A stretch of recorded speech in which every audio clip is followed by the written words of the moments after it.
संस्मरण है।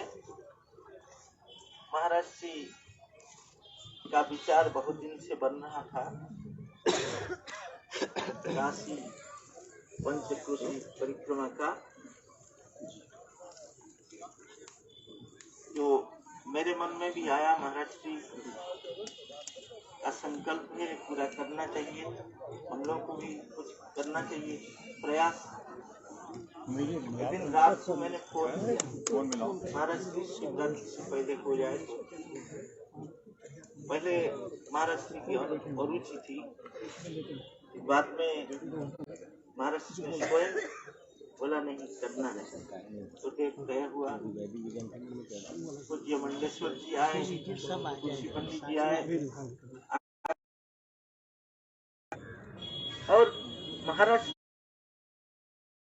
श्री स्वयं परमात्मा स्वरूप है, और आप श्री भी सत्य संकल्प है, और आप श्री का संकल्प अवश्य पूर्ण होगा।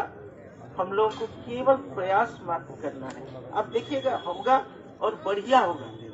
उस दिन मैंने गाड़ी में बैठे बैठे मंडेश्वर जी, पूज्य मंडेश्वर जी थे और तुलसी पंडित जी थे, मैंने कहा महाराज श्री का संकल्प पूर्ण होगा और बढ़िया से होगा, अच्छी तरह होगा। काशी में भीड़ भाड़ और ये सब के बीच में इतना सुंदर यात्रा होगी, मैंने भी कल्पना नहीं की थी। बहुत सुंदर यात्रा हो गई, मतलब थोड़ा कुछ बची तो वो भी होते। तो बहुत सुंदर यात्रा हुई और बहुत आनंद हम लोगों ने लिया, और इतना आनंद लेंगे हम लोगों ने कल्पना नहीं की थी। जितना पूज्य चरणों का अनुग्रह प्राप्त हुआ और सानिध्य प्राप्त हुआ, मैंने तो प्रथम से ही देख रहा था महाराज जी का और पूज्य मलू प्रसादेश्वर जी का शरीर की स्थिति। और पहले दिन भी भाई श्री आकर के कुछ दूर चलने के बाद और कितना बाकी है। मेरी स्थिति उससे भी खराब। सब लोग महाराज जी की कृपा, मैं जो ये परिक्रमा कर रहा हूँ, जैसे आप श्री कहते हैं, महाराज जी की कृपा में जो चल रहा हूँ, मैं बरामदा में थोड़ा सा टहलता हूँ, उसी में मेरे सीने में दर्द होता है। और मैं किसी दिन 10 किलोमीटर, 12 किलोमीटर, 13 किलोमीटर, 2 दिन तक कार्य बस गुरु जी की सेवा थी इसलिए नहीं रह पाया, लेकिन जितना दिन रहा महाराज श्री का अनुग्रह, महाराज श्री की कृपा, तो ये किसी तरह हम लोगों ने पूरा किया। जो ये पंचकोशी यात्रा मैं बहुत जगह देख रहा हूँ, पंचकोशी लिखा है।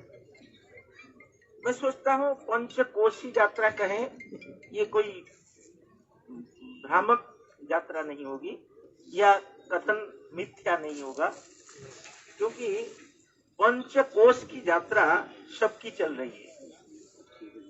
ये जो पंचकोश है, वेदांत में अन्य शास्त्र में भी पंचकोश की बात कही गई है। अन्नमय कोश, प्राणमय कोश, मनोमय कोश, विज्ञानमय कोश, आनंदमय कोश, और इन कोशों की यात्रा चल रही है। और ये अनादिकाल से यात्रा चल रही है। कैसी यात्रा चल रही है? हम लोग जब जागृत में हैं, तब उस समय हम लोग अन्नमय कोश में विरत, स्थूल विषयों का स्थूल इंद्रियों के द्वारा स्थूल शरीर के माध्यम से हम जो भोग कर रहे हैं, तो ये हम अन्नमय कोश में, और अन्न के द्वारा इसका उपचय अपचय होता है, तो अन्नमय कोश में है। और जब स्वप्न में होते हैं, तो उस अवस्था में हम लोग सूक्ष्म शरीर में जब विचरण करते हैं, उसमें बाकी 3 कोश, एक कोश आनंदमय कोश को छोड़ करके जो प्राणमय कोश, मनोमय कोश और विज्ञानमय कोश की स्थिति, और जब सुषुप्ति में आनंदमय कोश की स्थिति है, जो रोज ये 5 कोशों की यात्रा चल रही है। लेकिन ये पंचकोश की यात्रा पूरी करनी है हम लोग। कब पूरी करनी है ना? ये जो 3 शरीर है, 5 कोश है, इन 5 कोषों से हम लोग को बाहर निकलना है। बाहर निकलना क्या, निकलने जैसा है, बाहर कोई फंसा नहीं है। वास्तविक अगर वेदांत की दृष्टि से कहें, ये केवल अविद्याकृत यात्रा है, वास्तविक यात्रा नहीं है। वास्तविक तो जीवो ब्रह्म ही बना पर तो पंचकोशातीत है, देहत्रयातीत है। तो उस स्थिति से कहना है हमको, जो अविद्या रूप जो आनंदमय कोष है, उस कोषों से अतिरिक्त, उससे बाहर निकलना है। तो अविद्या का भी अतिक्रम करना है, पंचकोशातीत हो जाएंगे, तब हम लोग की यात्रा, ये जो पंचकोश की यात्रा, ये यात्रा तभी खत्म होगी। नहीं तो ये यात्रा अनादिकाल से चली आ रही है और अभी भी चल रही है।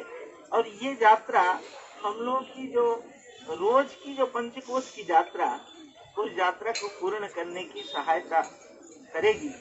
कैसी सहायता करेगी? क्योंकि ज्ञान के बिना अज्ञान की निवृत्ति नहीं होती है। और अविद्या अस्तमय मोक्ष, माने अविद्या की निवृत्ति को ही मोक्ष कहा गया। माने पंचकोशातीत होने का तात्पर्य है अविद्या की निवृत्ति करनी है। और अविद्या निवृत्ति करने के लिए जब तक हम लोग का मल विक्षेप आवरण रहता है या पूर्व संस्कार कर्म रहता है, तब तक ज्ञान उत्पन्न नहीं होता है। ज्ञानन उत्पद्यते पुंसाम क्षयात् पापस्य कर्मणः।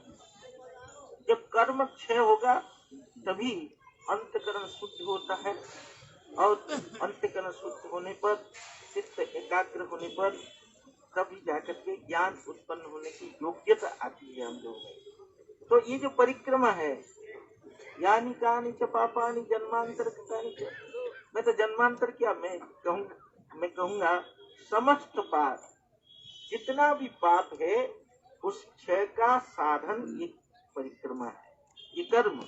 जब हम चलते हैं, काशी की परिक्रमा कर रहे हैं, काशी क्या है? ज्ञानमयी काशी। महाराज और पूज्य चरणों का जो आशीर्वाद हम लोग को प्राप्त हुआ, काशी माने क्या है? ज्ञान स्वरूपा काशी है।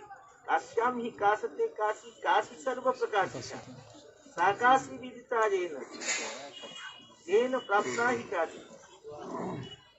तो काशी ज्ञान स्वरूपा है। विश्वनाथ ज्ञान स्वरूप है, सच्चिद आनंद स्वरूप है, चित स्वरूप है। काशी भी उनका स्वरूप है। भगवान विश्वनाथ का स्वरूप काशी है और वो भी ज्ञान स्वरूप है। अब उसकी ये काशी की जो परिक्रमा है, उस परिक्रमा हम लोग का समस्त पाप क्षय का साधन, अंतकरण शुद्धि का साधन, और भगवत नाम जो उच्चारण हो रहा है, चलते चलते क्या हो रहा है? भगवत नाम उच्चारण हो रहा है, इष्ट मंत्र का जप हो रहा है, भगवत नाम स्मरण हो रहा है, भगवत नाम श्रवण हो रहा है। तो इस तरह का जो हम लोग की जो साधना हो रही है, इससे अंतकरण शुद्धि और चित्त की एकाग्रता होगी। और इस एकाग्रता और शुद्धि के माध्यम से हम लोग में ज्ञान प्राप्ति की योग्यता आएगी। और ज्ञान प्राप्ति की योग्यता आने के बाद महापुरुषों का आशीर्वाद, सदगुरुदेव की कृपा से वो ज्ञान शुद्ध अंतकरण में उदय हो जाता है। होने से हम अविद्या की निवृत्ति कर पाते हैं, और अविद्या निवृत्ति के बाद ये पंचकोश की यात्रा खत्म हो जाती है। यही पंचकोश की परिसमाप्ति, पंचकोश की यात्रा की परिसमाप्ति, ये हमारे जीवन में ये जो पंचकोश की यात्रा की परिसमाप्ति, ये इस यात्रा के माध्यम से हो। इन्हीं कामनाओं के साथ महाराज श्री के चरणों में अनंत कोटि प्रणाम निवेदन करते हुए, महापुरुषों के चरणों में प्रणामांजलि निवेदन करते हुए वाणी को विराम देने की अनुमति चाहता हूँ।